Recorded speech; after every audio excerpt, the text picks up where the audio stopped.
I think if you felt like you don't fit in and, you know, like everyone's reading this book that you don't have, and I think there's an ache and a frustration, certainly in my experience, which for me led me to become very angry with myself, and I certainly think that perpetuated my illness. And just the understanding and the clarity that an ASD diagnosis can bring is sort of like, well, that's why I find it hard. That experience of autism and anorexia, or autism and an eating disorder, will be so different for everyone. And I think it's really important to sort of work out where the autism finishes and the eating disorder starts, because the eating disorder is an illness that you can recover from, and that's something that, you know, you can work to fight against. But the autism is the way your brain works, and that, you know, that needs to be worked with.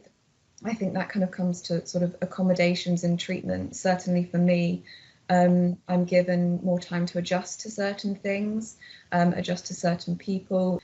Sort of dietetically, there's less pressure on variety of food, and it's more about making sure I have enough. Because I struggle with that from a texture perspective rather than something else.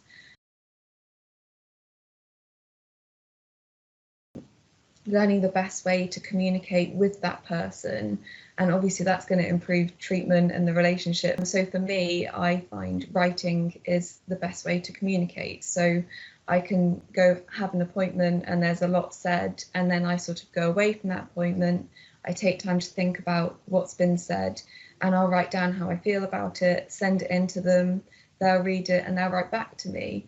And that also helps me to then see what's been written down. I'm quite visual, so to see it helps, but also to have that time to process it, rather than being expected to take it all on sort of in one session, which I find very overwhelming. Again, it will be different for everyone. Writing works for me, but understanding that if you can find an effective way of communicating, then that will improve the relationship you have with that patient, and it will improve how treatment goes, because if you can communicate about how they're feeling, then it can really help.